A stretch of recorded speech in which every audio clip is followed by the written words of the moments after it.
Hello, everyone. Welcome to our session on coding authentically with Minecraft education. We're going to introduce ourselves here and then we'll get started with the amazing content coming up.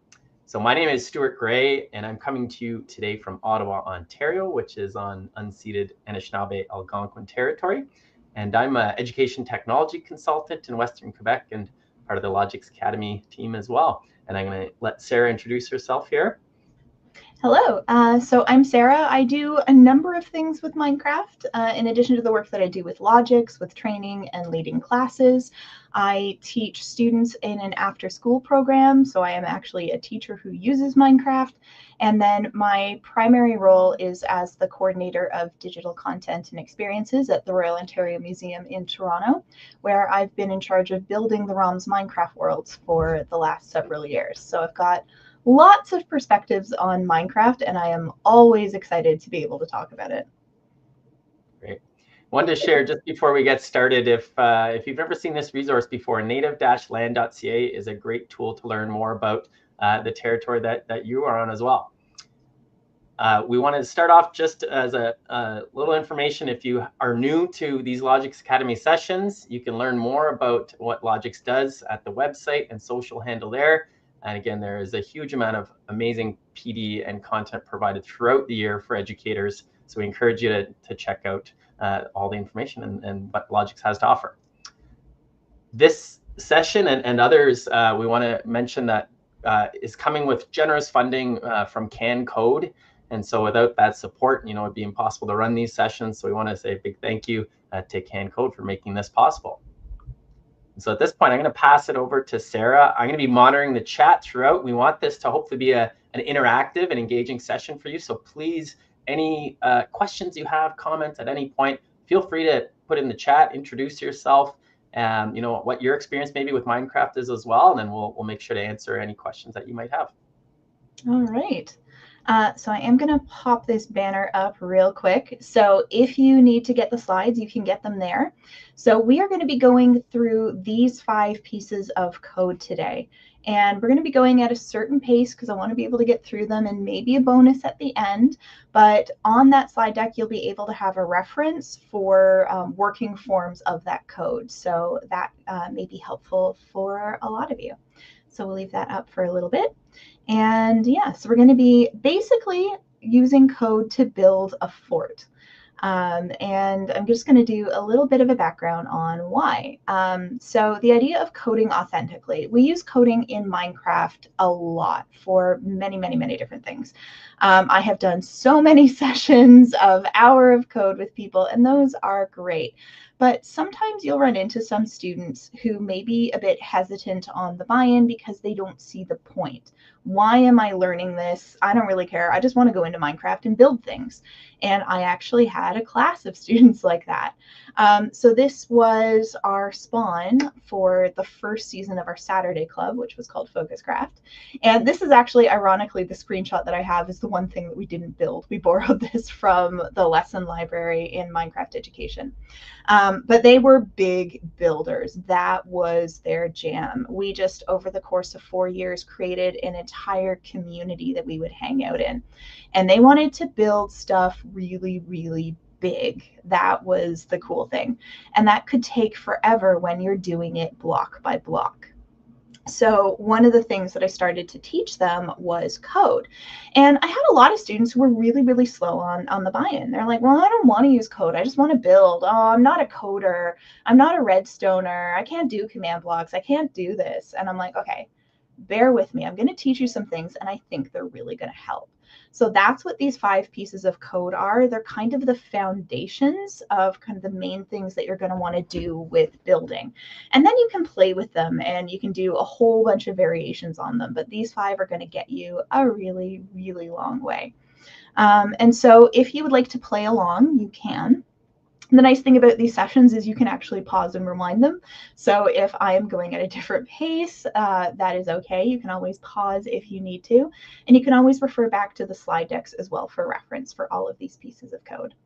But we are gonna get started, and we're gonna get started with our bulldozer code. The reason why I start with this is my students really like to build in randomly generated worlds. So Stuart, I don't know how often you use blocks of grass. With a lot of teachers, it is often. Pretty regularly, yeah.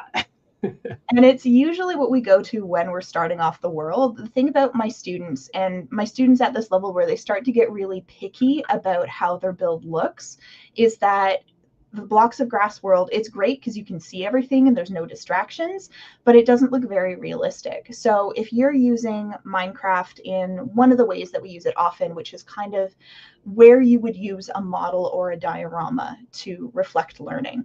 A lot of that comes up in history. Like, let's say you're building Pompeii. Pompeii doesn't exist on flat ground. Pompeii exists by a mountain. So my students want to go into Minecraft and find a mountain, but then they have to clear space, and that can take forever if you're clicking every block. So I taught them this piece of code to be able to clear out the space really, really quickly. So that's what we're going to start with. So we're going to head over into Minecraft. So we're just going to have to do that and that. All right. And so from our play screen, we are going to do something we almost never do in Minecraft education. We're not going into the lesson library. We're going to go to Create New. And we are just going to randomly generate ourselves a world.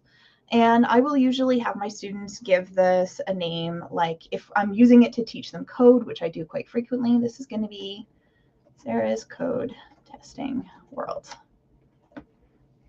All right. A couple of things that you're going to want to adjust in your settings. So it's by default creative, which is great.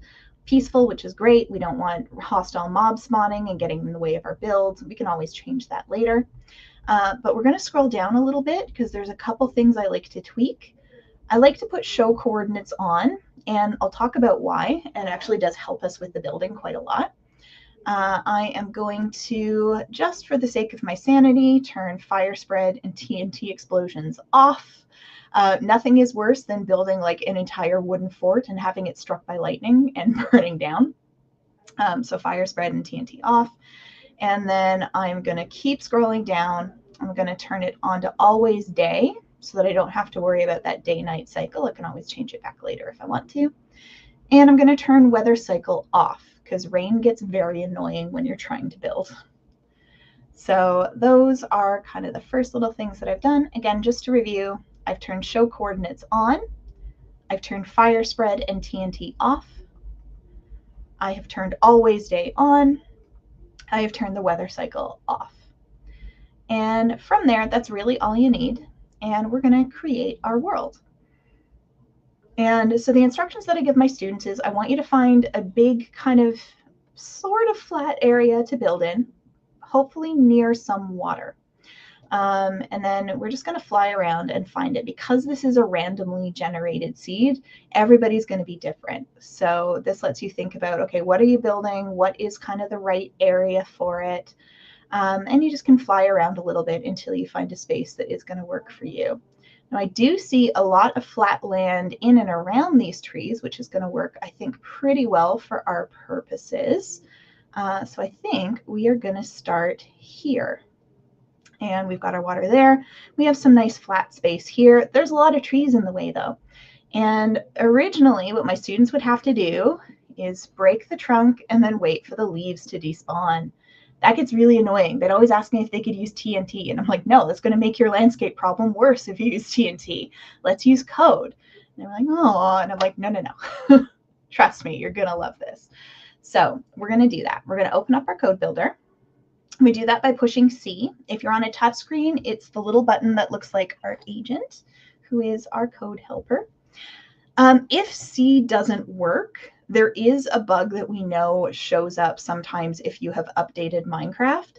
And all you have to do is go into the settings and look at keyboard and mouse. And all the way down at the bottom is the key that will activate the code builder, which is, again, usually C. Sometimes it will say unassigned if your code builder isn't working. And then all you have to do is click on that and click C, and that'll fix it. So we've opened up our code builder. And the first time you open your code builder, it will look like this. And the one that we're going to use is make code. And as we're doing this, let me know in the chat if you've had experience with coding in Minecraft before, and kind of like on a scale of 1 to 5, what your experience is. And that will actually help a lot. And again, feel free to ask any questions because I am here for you today. So we're going to go into our make code. And if your students ever pick the wrong one, which inevitably somebody will, and you'll get about 15 minutes into your instruction and somebody will raise their hand and say, Miss, my screen doesn't look like yours. The way that you fix this is in this little more menu, there is the change editor.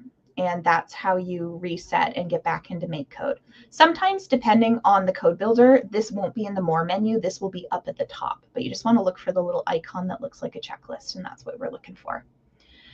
And from here, we're going to create a new project, and we're going to call this something along the lines of builder. And this is going to hold all of our different pieces of building code. So I'm going to go ahead and create that. And let's make it a little bit bigger so that you can see. We're not going to use on-chat command right away. These are the two pieces of code that you just spawn in automatically with. But I'm going to hang on to that because we are going to come back to it. But for our bulldozer code, what we want is, if we go into our player blocks, we want on player walk. And we're going to pull that out. And this is going to be our trigger. So we don't want it for when we walk, we want it for when we fly. So I've gone into on player, and anytime there's that little down pointing triangle, it means that there are other options in there. It's actually a drop down menu. So we've changed walk to fly. So we're going to be able to fly to delete the landscape and clear a path for ourselves. So the next thing that we want to do is we are going to go into our blocks, and you're going to find this one right here that says fill with. And you're going to drag that out. And right now it's on the workbench, but it's not part of an active code, which is why it's all grayed out like that. But we're going to move this fill with block into our on player fly. And it's just going to snap right in there like puzzle pieces. And that should activate it. So now it is really bright. So now what our code is saying to us right now is when we fly, it will fill with grass from 0 blocks away from us on the X, Y, and Z axis to 0 blocks away from us on the X, Y, and Z axis. So we're going to adjust a few things. So what we want right now is basically an eraser. We want to get rid of all of the stuff and create a flat area for ourselves. So I'm going to double tap my spacebar to fly. And you can see it's actually active. It's filling in with grass where my feet are, and I don't want that. So I'm going to break the code for just a second. And I'm going to get myself in the right position. So I have to make sure I'm flying. I don't want to land, but I'm just going to use the shift to get myself down to ground level. And then I can still fly around, but I'm on the level I want to be. So heading back into my code. All right. We want an eraser. So instead of grass, we're going to go into our drop down, and we're going to choose the second option, which is air. So that's going to fill with air. And right now it's just the block my feet are in. So I'm on like the finest felt tip point in our Minecraft brush. So we want to make our brush a little bit bigger. And for that, we're going to use this from. So this tilde means related to where I am. So we're going to go from 5 is usually a really good one to start with. So 5 blocks away on the x-axis. There's a lot of jungle in here, so I'm actually going to make the second one really big, 15 blocks away on the y-axis, and 5 blocks away on the z-axis. So I'm starting to build a box around myself that is going to be my brush. And then for the other ones, I'm going to go -5, so I can build the opposite corner. And then for this, I'm going to leave it at 0. So it's going to stay just where my feet are. It's not going to go below me. And then my other Z coordinate is going to be -5. So I've got fill with air from 5, 15, 5 to -5, 0, -5. And if we test this out now, if I fly around, it's going to start clearing our space for us. So we're going to keep going. And again, I'm not touching my space bar, which moves us up. I'm keeping an eye on my Y coordinate of my position, and I'm trying not to move up too much because that will just kind of complicate things a lot. And so this is actually working pretty well. Now, one of the things that my students get into is, okay, so this place right here is a really good example. Sometimes the ground isn't even, sometimes it goes up and it also goes down. So if this is a situation, there is a bit of an addition to this code that we can add. So our addition to this code, yeah, here's a good example. Here is this kind of chasm right here. We're going to add on a second piece. So I'm going to open up my code builder again. I'm going to duplicate this by right-clicking. And this one, I'm going to fill with grass. And my Y coordinates, I'm going to change from -1, so the block that's under my feet, to, depending on how far your chasms are going, like -15. And then this is where you got to be really careful not to fly up now, because I'm going to be replacing the block under my feet with grass. So that is going to create this beautiful level space for us to build our big fort in. All right, and at this point, a lot of my students are already going, whoa! And I've had students who spent like an entire afternoon replacing stone with grass, and I taught them this code, and they were like, It's wow, very I satisfying. spent all that time. It's very satisfying just being able to go around and clear that space. Yep. Awesome. All right, look out, sheep. You were in the wrong place. Get out of there. There you go. Free the sheep. And here, this is where I might shrink the size of my brush if I want to start getting into kind of fine details around these little shorelines. So you can always change the size of the brush. If you have a much bigger area you want to clear, like if you're trying to create all of Pompeii to scale, you can bump that brush size up really, really big. And again, for any kind of overlying trees, because I haven't gone up that high, I'll just take the bottom part of that code out, and then I can just fly around and erase any trees that are left. But this is doing us pretty well for our demonstration purposes. It is really fun and very satisfying. Yeah. Here we go. Okay, this is pretty good, I think. Yeah.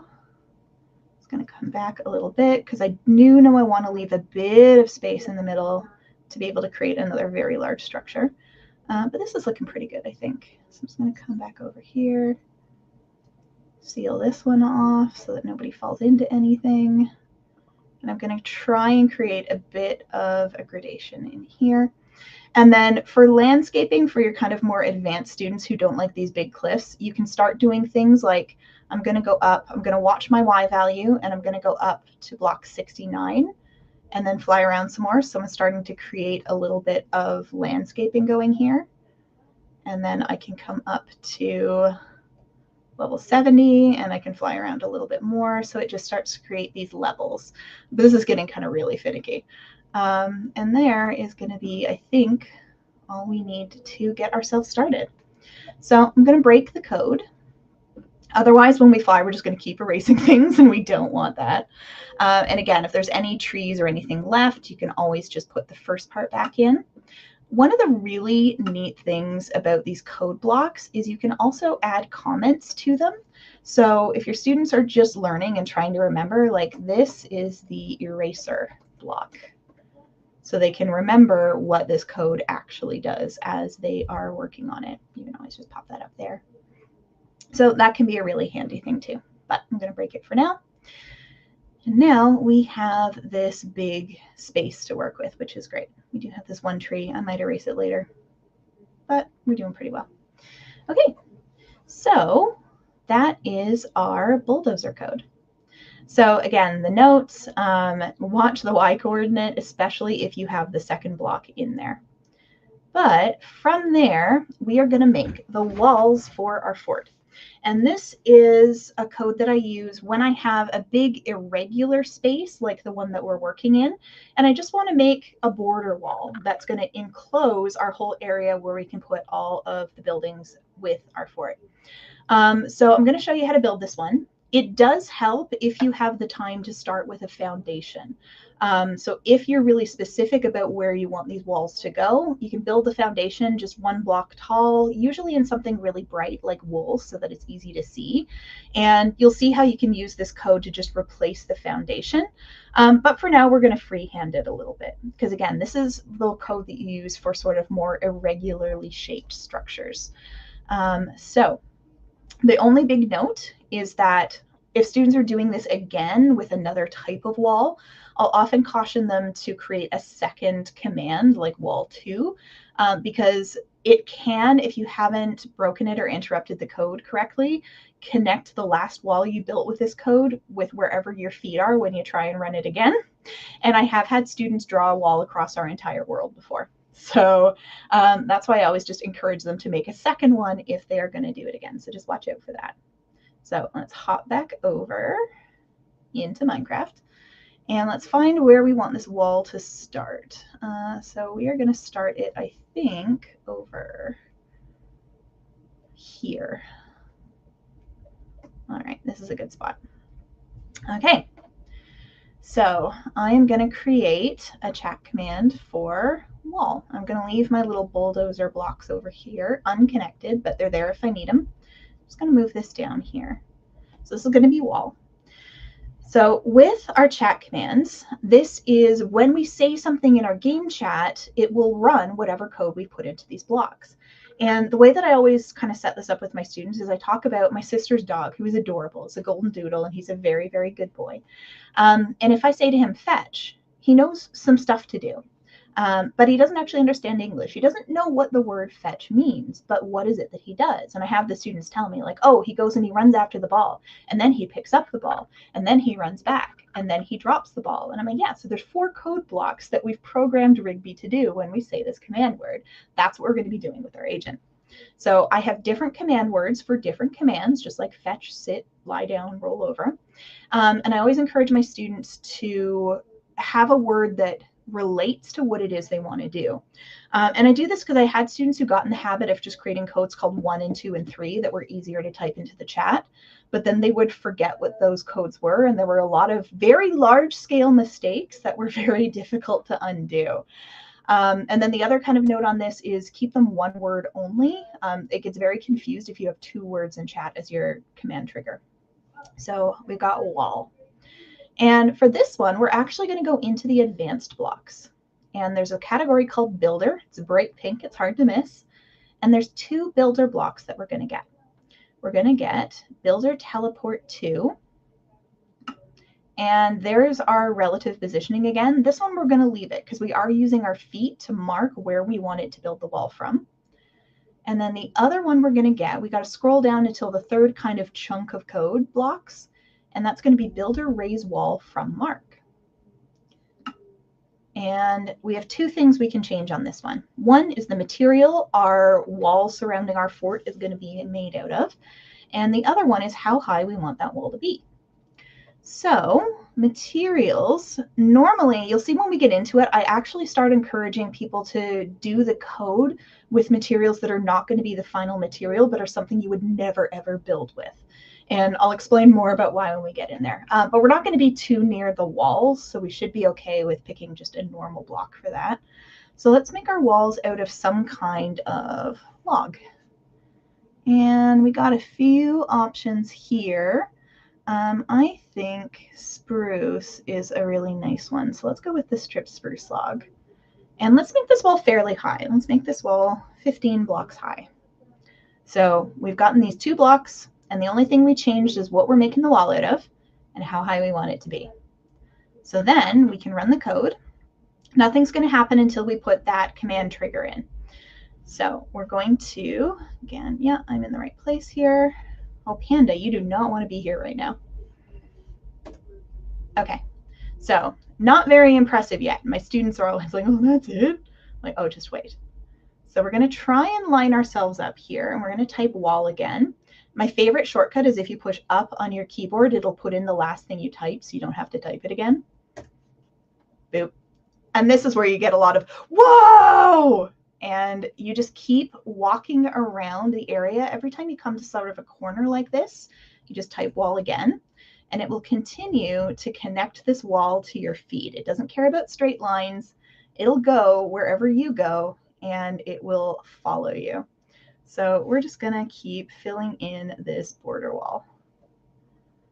All right, so at this point, I'm just gonna be typing wall for a few minutes. So if you have any questions, please do put them into the chat. But I use this one for a lot of different things. We use it for border walls a lot. We use it for irregularly shaped buildings. If you've ever seen pictures of the Royal Ontario Museum, that is a prime example. It's a really weird shape. And having this wall command can just make your life a lot easier than to try to figure out how to connect this diagonal and how many blocks go on the X and how many blocks go on the Y. And it's just, ugh. But if you've got this fun command, it makes it a lot easier. I love the fact that it follows your feet, and so you can position yourself exactly where you want, and then get it to go to that spot. And the up command for retyping your last chat command is super helpful too. It saves a lot of time. It really, really does. Yeah. And you may start finding that it takes a little bit longer the more walls you put up. So this is kind of one of those like fostering skills of patience as well. There we go. And it's fun. You can turn around and watch it like following you too. And that's my favorite part. Yeah. And the kids really get a kick out of it. I think.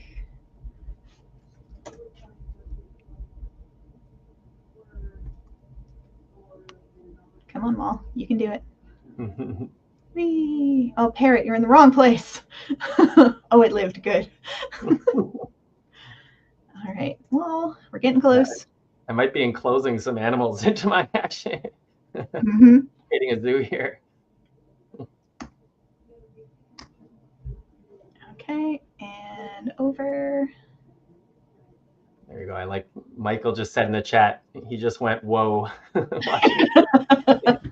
Yeah, this is a fun one. Because it's just like, that gives you like your cool cred with your students. Yeah. That's it. They always want to be impressed. Like they've got some Minecraft experience, a lot of them, so they want to see these things they never knew were possible. Yep, and they've learned something new from you. They're like, okay, she's worth listening to. I might learn something. Yeah, they know what they're talking about. All right, we are almost done enclosing the space. I'm just gonna like scoot down over here. I'm gonna try and line myself up with this wall. I may not be successful, which is again why I will often use a foundation if I actually care about where these are going and if I want the wall straight, but freehanding is fun, so. Come on, wall.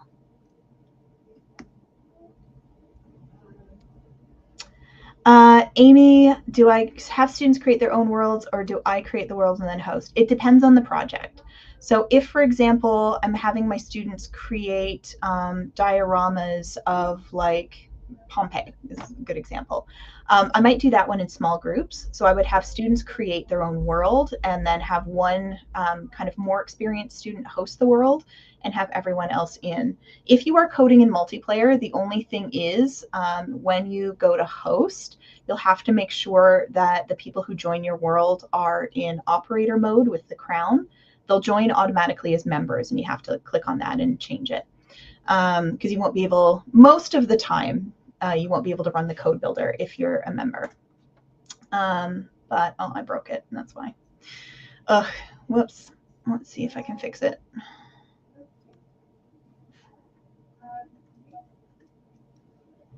Yeah, I fixed it. Okay. Now I'm going to break the code, just so that I don't accidentally draw walls around things. Yeah, a lot of times when I'm doing building with code, I'll have students use their own worlds just because if something goes wrong, they're the only person they can affect.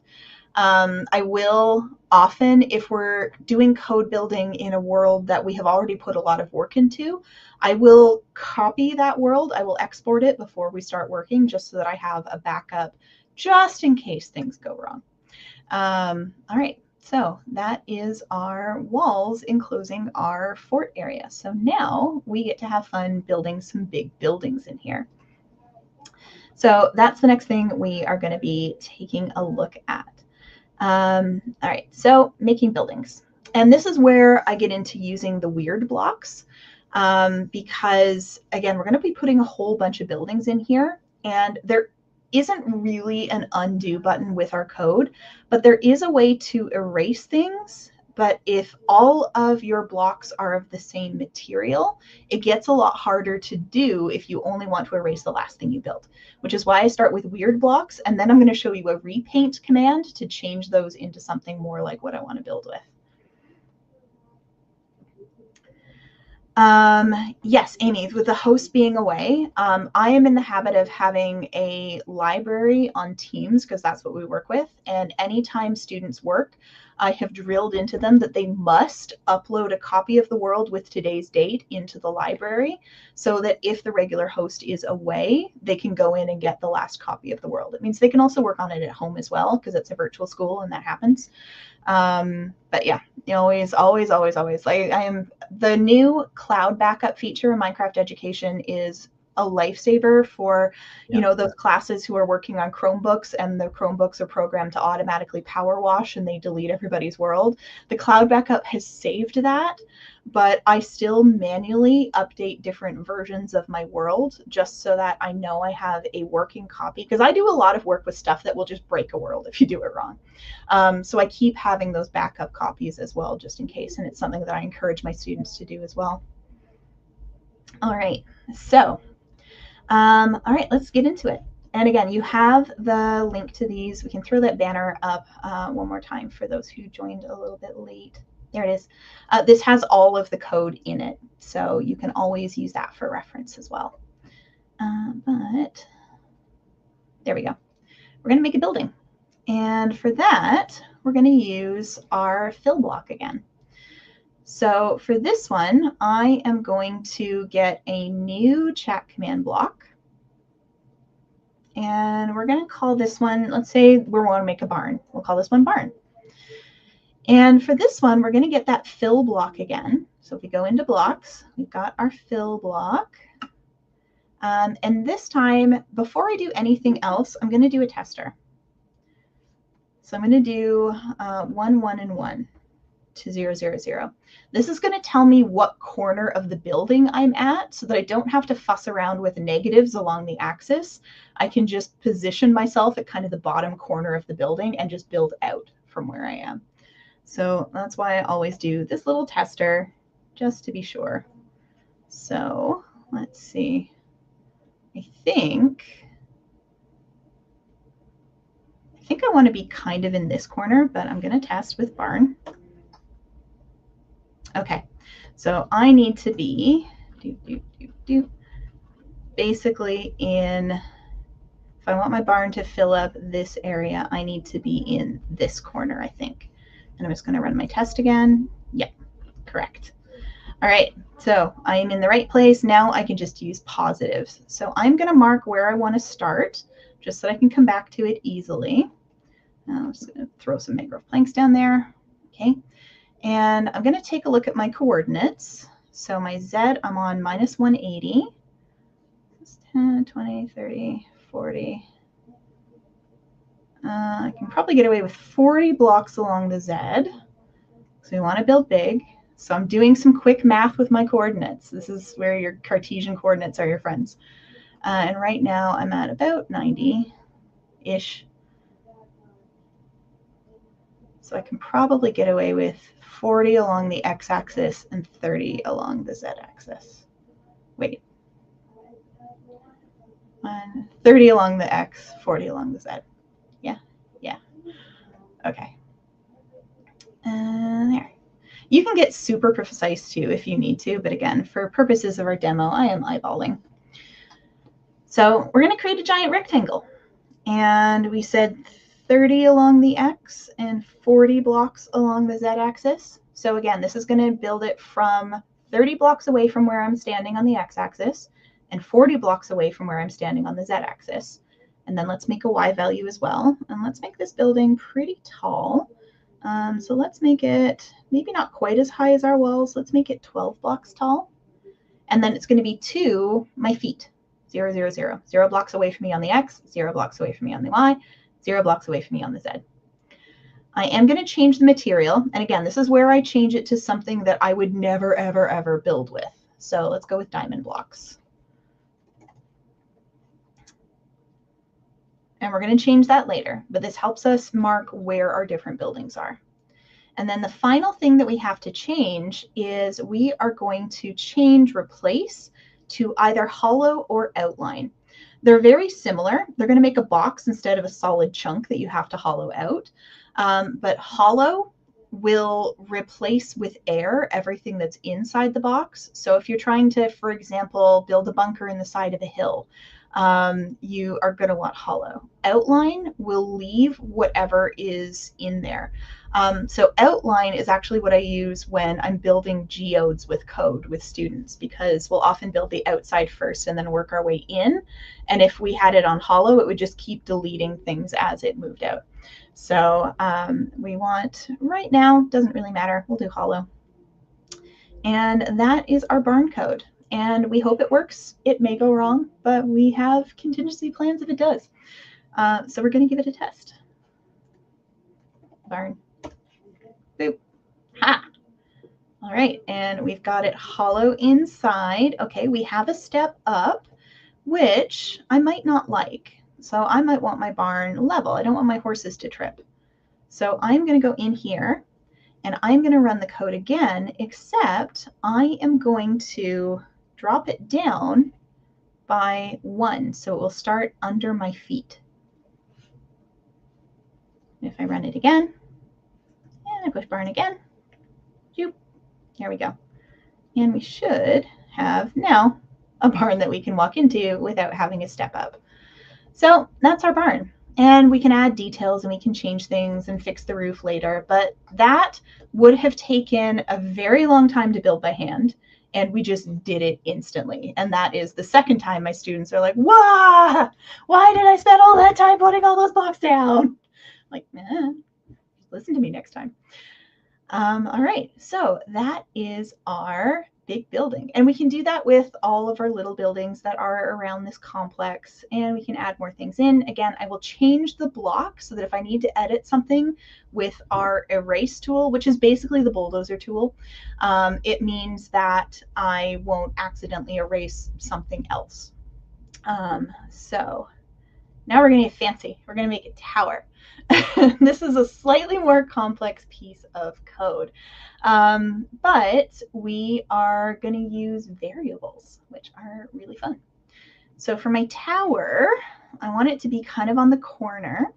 So I'm going to count out, let's see, 1, 2, 3 blocks. Pretty good. I'm going to give myself a place to stand so that it's easy for me to find my place again. Let's put a block under me just to be sure. All right. And maybe I want to come in 1 because I am a little bit close to the wall. So I'm going to put myself there. Okay.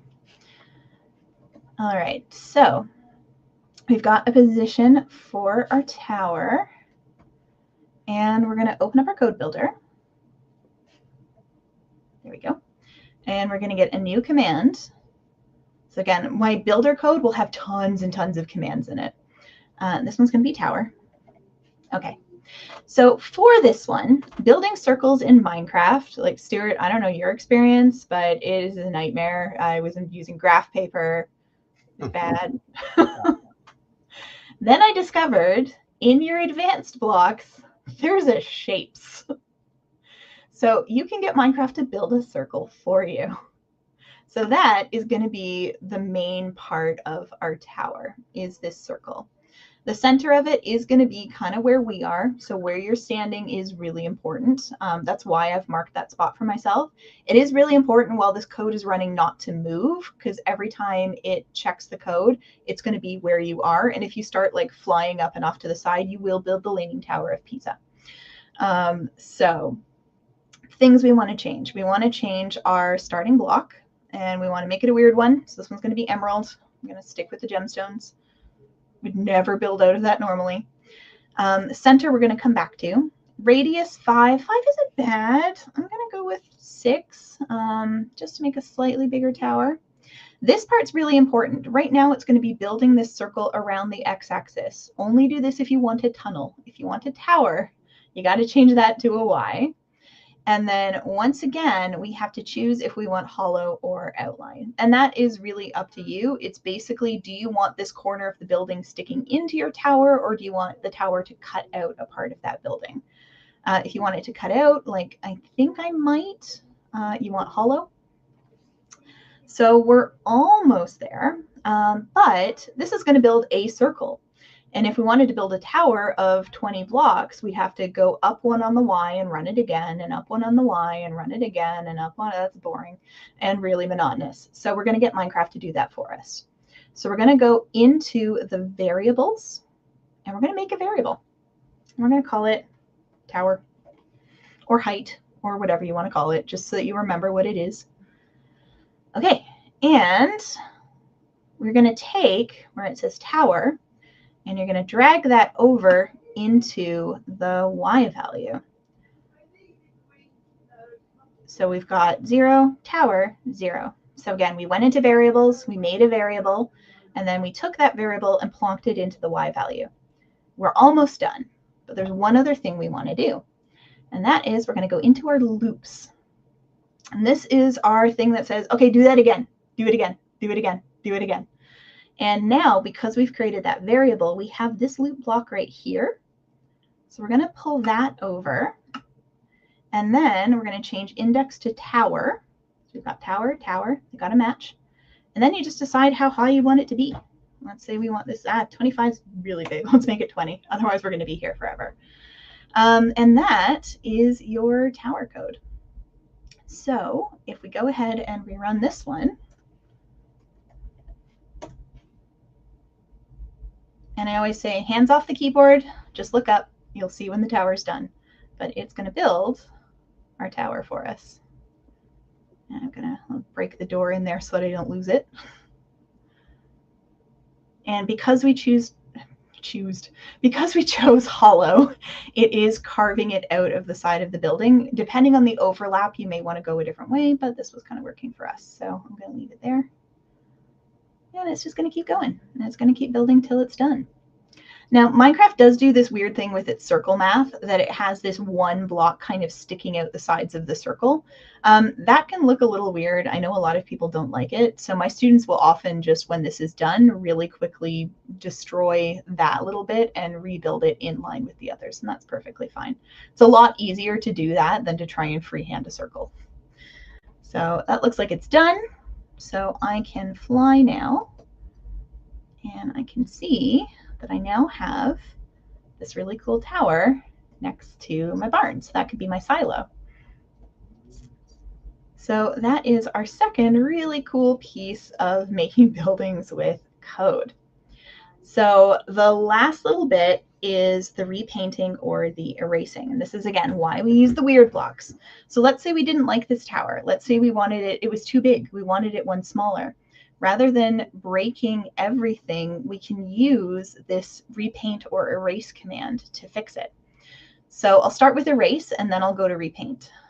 So I am going to just get a new on player fly, because my bulldozer is still up there. This is very similar to the bulldozer. There's just one little difference. So on player fly, I'm going to go back into my blocks. So what we used for the bulldozer was just fill with air and fill with dirt. We're going to keep going down, and we're going to get this one, replace with grass when block is grass. And this one, actually, it's not going to let me do a second on player fly. That's okay. I can always bring it back if I need to. There we go. Okay, so we create our brush again, and I'm just going to go 5, 5, 5. This one, depending on what I'm doing, sometimes I'll have this as -5 as well. Sometimes I have it as 0 if I don't want it to affect anything underground. It's really kind of context dependent. So if I wanted to erase that tower, I would replace with air when block is emerald. So this is, again, why I use these weird blocks that would not appear anywhere else. It means if I have a whole bunch of buildings crammed together, if I've built them all out of oak planks, I'm going to have to make my brush super tiny to avoid erasing all of the buildings. Whereas if the tower is the only thing made of emerald, I could have a massive brush of like 20 blocks in either direction, and only that would be affected. So that's where this replace with blah when block is blah comes in really, really handy, and why I do the initial builds out of these really weird blocks. So now I'm just going to scoot my way up because I don't actually want to erase the whole tower, but I'll show you how it works if I am flying. There it goes. So it's only replacing the emerald. If I go over here, it's not going to affect the barn at all. So I'll just leave that as like the door to the silo. So let's say I'm done. I'm happy with the shape of it. I want to actually make it out of the block I want it to be. Let's change this to fine. Cherry. Cherry log is nice. Actually, replace with cherry log. Getting the order right is important. Cherry log when block is emerald. So now I can repaint. And this is where, for now, I'm going to put my -5 back in so my brush is a little bit bigger. And I can run this, and I can fly, and I can repaint my tower really, really quickly. This is the other piece of code that is a huge hit with students. Because you can do things like there is a clone command or structure blocks. I've had students create like the same building and clone it and clone it and clone it to be a town. And then this lets them repaint every building to look a little bit different without having to build 30 versions of the same building. So there is our silo. And again, it doesn't affect the barn at all. So let's say we want to change the barn. Let's make this acacia log because that's a nice kind of barny color, as opposed to like the bright red ones, which we could do too. But I think I want to make the roof of this one when I build it red. So I'll go with the acacia logs for the barn when the block is diamond. And diamond there. Woo. And if we fly and we repaint, this is going to let us get our roof on. Okay, and actually, I am going to switch this back to 0 so I can show one more thing. So we had our box and we had our little floor. If I go back down here, that's where we go. And I'll come back here in a second. But once I've got most of this changed over, just go up and down. And again, you can expand the brush size because we haven't done anything else with diamond block. I could have made this like 20 and it would be kind of doing everything as I go. But one of the last things that I want to show you is a little variation on it. There we go. We're pretty close. I'm going to knock my hole in the wall to make our little floor. So let me just fill that in right there. Yep. And then if we want the floor to be a different block, we can change this from -1 to -1, so it'll do the floor. And then we can replace with, let's see, do white terracotta. And there is our floor block being repainted. So it's a really, really powerful little piece of code. And again, my students are huge, huge fans of. And I'd have to change that to acacia log to fill in that last little bit, but that's okay. I can do that. And there we go. That is our repaint really, really quick. All right, so we are almost done everything that I have to show you for our practical coding, but we do have enough time to do the bonus one. This is the one that my students always really, really love, and that's why I kind of save it for the end, because it's the thing that just makes them laugh so hard when we're done. And that is, it's raining fish. This is why I always do this. I want them to find a spot near water because it's just fun. And I think a lot of us have done the chicken rain tutorial, which is great, but it can mess with your build a lot. So the reason why I like to do this with fish is because it lets us kind of fill up our water and make it like nice and active and cool. But also if it's near water and they do get all sneaky and put like cows in, it means it's not going to be a rain of death. Cows will survive the fall into a water. They will not survive the fall into the ground. So I'm going to break any flying codes that I have. And I am going to move us over to this water that we found. I'm going to see if I can find a slightly more open bit, but I may have to sacrifice a couple fish. That's okay. This is pretty good here. This spot is pretty open. I am going to make sure that I am as in the middle of the water as I can get. Because the thing about this code is it will make things explode in all directions. So there may be a few fatalities, but we can always make more. So for this one, we are going to create a chat command. So we'll call this one, let's move it down to an open space. We'll call this one fish. So our chicken rain is chicken, and our fish rain is going to be a little bit different. So we're going to go into mobs, and we're going to get our spawn animal block, and there's our relative position. So we like to have these up in the sky because it's just more fun. I'm going to set it at 20 blocks up.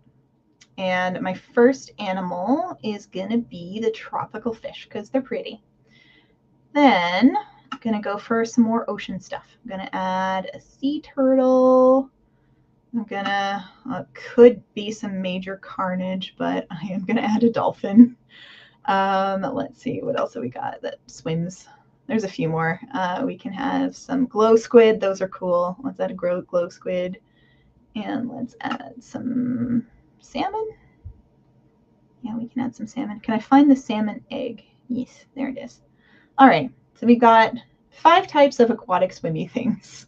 And again, usually I would do this by an ocean, the rivers. We're going to have a few fatalities, but that'll be okay. We're going to get our loop. We are going to get our repeat into that loop. And we are going to set this. This is one of the things I caution them about. With chicken rain, the number is 100, and we have 5 animals in there. You can usually run chicken rain 2 or 3 times, and it'll be okay. But a lot of them will be like, what if I put 100,000 million? If you do that, you're going to create so much lag, this world will become unusable. So I do caution them, do not go above 100 if you want to be able to use this world again.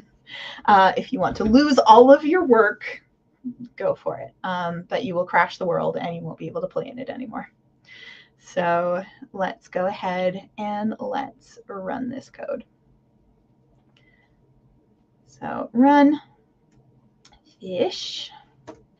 And if we look up, they're all coming down. That was actually not too bad. Oftentimes they stack up in the same spot so that when you move, they explode radially and just cover a huge range. But that's pretty good. It's still coming. And this is the part where just everyone is laughing maniacally because it's just still coming. There we go. Got a nicely populated body of water there, though, now. Yeah. Yeah, I'm getting a little bit of churn, so that was a lot. I might reduce that to 20 next time. Yeah. There is, if your students are really, really struggling, there is a command you can use to get rid of them. I urge a lot of caution with this one because it is really easy to accidentally destroy so much work with it. But we can remove at E, which is entity. If you just leave it at this, it will remove every single entity from the world, including any armor stands you've created, any NPCs you've created, any minecarts you've got running, yourself. You can modify it with type equals glow squid. And if I don't want every single one gone, I can just have range equals 5. And that will just get rid of the ones nearest to me, and I can just thin the herd rather than getting rid of them entirely. And you can do this from all of the animals. So that's something that might be a little bit handy. But yeah, that is a really good reason, Amy, to back up before trying this. But yeah, you can see I've just removed a ton of glow squids just by doing that. So if you need to thin things out, you can do that. You can repeat it for all of the different animals. And it will just thin things out a little bit and make them a little bit more manageable if your machines are starting to jug. But yeah, those are one of the things that I teach my students as they're a bit more advanced. And like all of us have made a mistake with them. We used to use at A for teleporting everyone to our meeting at the beginning of our Minecraft club. So it's teleport at A at S, teleport everyone to me. And my team captains would usually start the meetings, so they would teleport everyone to our meeting room. And one of my team captains accidentally typed at E instead of at A. And so our meeting room was full of all of the students, all of everyone's pets, all of the llamas, all of the camels, all of the minecarts, all of the armor stands, all of the NPCs.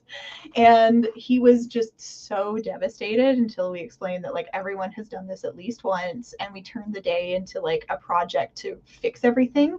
And we had to learn all of those modifiers to teleport the specific animals back into their own enclosures, and we made sanctuaries for the lost pets. Figured out how to name things so that we could just teleport things by name and get them back in the right place. So we actually learned a lot, and then 2 weeks later I did it. So it's one of those things that is just, a good learning experience if it happens, and you have to learn to like laugh and roll with it as opposed to getting frustrated, because the more you do in Minecraft and the more technical you get, the more you will make a mistake. And again, that is why you always back up the world before you start, because sometimes it's easier just to lose an hour of work. But yeah, those are all of the pieces of code that I have for you. So I am going to leave you with a few additional resources. So one of them is the Shameless Self-Promotion. ROM does Minecraft programs every month that layer museum learning onto the Minecraft. So we always kind of take a look at our galleries and see how they connect to the Minecraft world we're exploring. We do welcome everyone. So if you want to join in on one of these, you can check that out and see if there's something coming up that appeals to you. We do have a lot of really cool things coming up, especially we're rounding out the year with the Pacific Northwest Coast world, which was built by Logix. So there's lots of exploration to do. If you are running into any problems or you have any questions, the Teachers Lounge on Facebook is really the best place to get answers right now. It is populated mostly by teachers like me who are just really nerdy about Minecraft and really want everyone to have a good time using it. It is global, so I've asked questions at 2 a.m. in a panic and gotten an answer about like 15 minutes later. So it is a wonderful, wonderful resource, and if you're thinking of doing literally anything with Minecraft, I do encourage you to join that.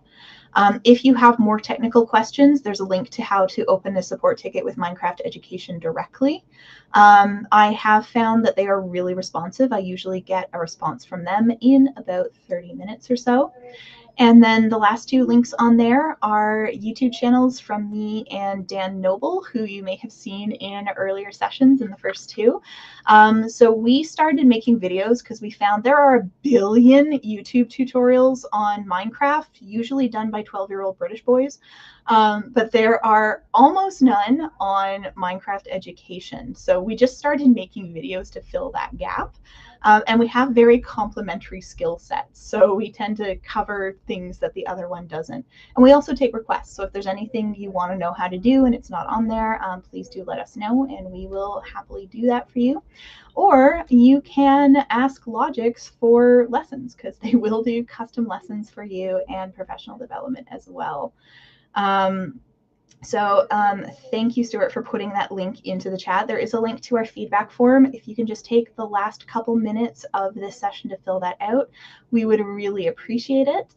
There is a link to the slide deck again if you need it. And if there are any final questions to wrap up, please do let us know in the chat. Yeah, looks like we've covered everything in the chat, and thanks. I've learned a huge amount today myself, so this has been great. Again, all these moments of thinking about how much time we've spent doing certain builds in Minecraft and how much time you can save. And I can definitely see a number of those, those tips are going to be, it's going to be really exciting for students to see the scale of things they can do really quickly when they utilize that. Yeah, my builders with a capital B are all about mega builds right now. Yeah. So this opened up whole worlds for them. Yeah, that's great. And again, be able to customize it exactly, for what they want, what they're looking for, not have to use pre-constructed things. They can get creative, but do it on a big scale really quickly with this. So, yeah. Amy, I'm looking at your question. You could. The problem is that the Minecraft AI is a little bit limited in some of the animals, and depending on when that mob was created, sometimes it's better than others. Like the bees are a newer mob, and they actually do have a lot of really accurate bee mechanics. But other animals like the predators, it's something that you could do. I know wolves, wild wolves in Minecraft will go after sheep. Ocelots will go after chickens. There may not be a lot of natural overlap for that one. Foxes will go after fish. That was actually something in the Pacific Northwest coast world that we noticed. There was a salmon ladder that had all these salmon that had been spawned in, but a fox had randomly generated in the forest. And when we went to show off the salmon ladder, all of the salmon were gone because the fox had eaten them all. So it's something that you could definitely try. It may just be a little hard to fine tune because the mob AI isn't that precise when it comes to predator-prey relationships. Oh, I hear a dolphin that beached itself. Stop doing that. The turtles are fine. Yeah. All right. Any final questions before we say goodbye? All I can hear is dolphins. Well, thanks everyone for joining, and thank you, Sarah, for all your knowledge with this. I love joining on with people who know a lot more about Minecraft than myself. I do work with Minecraft and training with it, but I'm always learning something new, and you just really see how much potential that the tool has for engagement in the classroom, and so it's amazing to get into those deeper levels with the tool. And I think again, this is stuff that's going to obviously be really exciting for students to learn as well. So thank you, and thanks everyone for joining. And please, as mentioned, if you can take some time to fill out that feedback form, we always are trying to improve every session that's delivered. And it was pasted in the chat earlier, but again, there are upcoming co-taught lessons as well that are part of this Getting Coding, a Cozy with Coding series of workshops. And so we really encourage you to check that out, because if you've never taken part in a co-taught lesson, it's a really great opportunity where you can do these sessions live with your students, with a facilitator though guiding things along. And yeah, it's a great opportunity to pass this knowledge on to your students as well. So thank you all for joining today.